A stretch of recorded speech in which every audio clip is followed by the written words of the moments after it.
Dear friends, topic है conditional type 3 और इसकी फील क्या है? इसकी फील है हसरत, माजी के पछतावे। माजी का लफ्ज यहाँ पे क्या कहें, रिडंडेंट है, फालतू है। पछतावे, पछतावे का मतलब है माजी की किसी बात पे, यूं ना होता तो यूं होता, कभी कभी मेरे दिल में ख्याल आता है। ये वो फील इम्पार्ट करता है। इसके स्ट्रक्चर को देखते हैं, बल्कि स्ट्रक्चर पे जाने से पहले एक बात क्लियर कर लेते हैं कि ये क्योंकि माजी की किसी सिचुएशन पे हम सिर्फ ये सोच रहे होते हैं कि काश मैं यूं ना करता यूं करता, वो यूं ना करता तो यूं करता। तो माजी क्योंकि पलट के आ नहीं सकता, तो सिचुएशन रियल होगी या इमेजिनरी?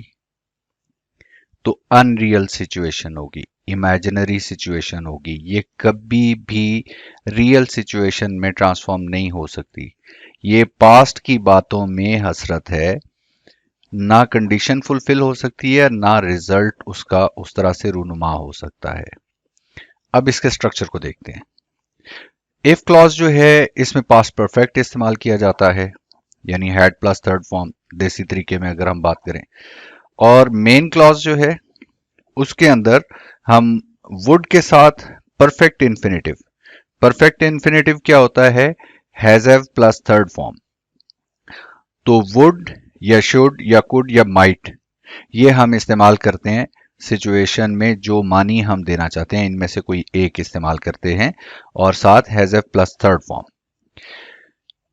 अब इस स्ट्रक्चर को हम कॉम्प्लेक्स सेंटेंस कहेंगे या कंपाउंड सेंटेंस? तो इफ क्लॉज, जैसे हमने ये कहा कि ये एडवर्बियल क्लॉज ऑफ कंडीशन है और ये डिपेंडेंट क्लॉज है। और मेन क्लॉज ये इंडिपेंडेंट है, नाम से ही लग रहा है मेन क्लॉज। तो जब डिपेंडेंट प्लस इंडिपेंडेंट क्लॉज होगी तो उस वक्त सेंटेंस कॉम्प्लेक्स सेंटेंस होगा। So conditional type 1, conditional type 2, conditional type 3 और जीरो कंडीशनल, ये चारों के चारों कॉम्प्लेक्स सेंटेंसेस होते हैं। अब हम आते हैं इसके टाइम के ऊपर। तो शुरू से बातचीत ही यही हो रही है कि ये माजी की बातें हैं, तो इसका टाइम पास्ट है। और ये रियल है या इमेजिनरी? तो ये रियल नहीं है, ये इमेजिनरी है। ठीक हो गया। अब हम जाते हैं एग्जांपल्स के ऊपर।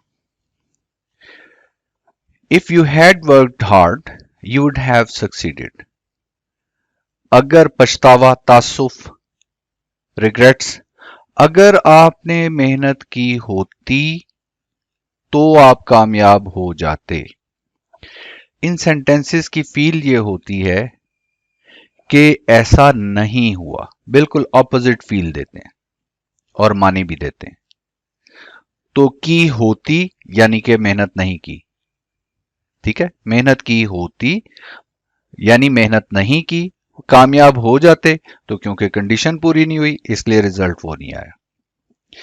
और आप देखें, had plus third form if clause के अंदर, और वुड के साथ परफेक्ट इन्फिनेटिव, या यूं कह लें देसी तरीका, has have plus third form.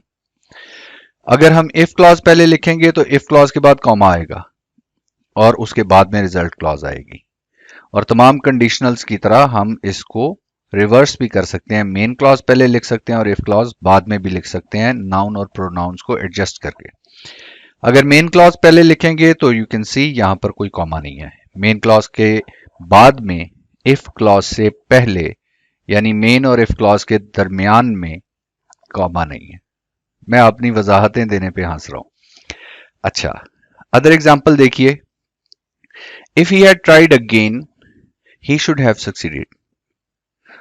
तो इफ क्लॉज में तो परफेक्ट टेंस आ गया, पास्ट परफेक्ट टेंस आ गया, और जो मेन क्लॉज है ही शुड हैव सक्सीडेड। अब हमने वुड नहीं यूज किया, शुड यूज किया अपने मानी को, उसे कामयाब होना चाहिए था। ठीक है, हम ये नहीं कह रहे कि वो कामयाब हो जाता। अगर हम कहते वो कामयाब हो जाता तो हम कहते ही वुड हैव सक्सीडेड। हमारा यहां पे तासुर मुख्तलिफ है, उसे कामयाब होना चाहिए था, ही शुड हैव सक्सीडेड। इस तरह से हम मॉडल्स को तब्दील करके मानी को तब्दील करते हैं रिजल्ट क्लॉज के। Another example, If I had seen him, I could have saved him from drowning. तो मामला हमारा रिजल्ट क्लॉज के साथ है. अब ना हमने वुड यूज किया है, ना हमने शुड यूज किया, हमने कुड यूज किया. I could have saved him, मैं उसे बचा सकता था. ठीक है, तो ये कुड क्या बता रहा है? प्रोबेबिलिटी को, कि आई हैड द कैपेसिटी. लेकिन मानी क्या है? मानी ये है कि मैं नहीं कर सका. क्यों नहीं कर सका? क्योंकि कंडीशन ही फुलफिल नहीं हुई, मैंने उसे देखा ही नहीं था. If I had seen him, अगर मैंने उसे देखा होता, अनरियल सिचुएशन. तो ये कंडीशन और रिजल्ट दोनों अनरियल होते हैं.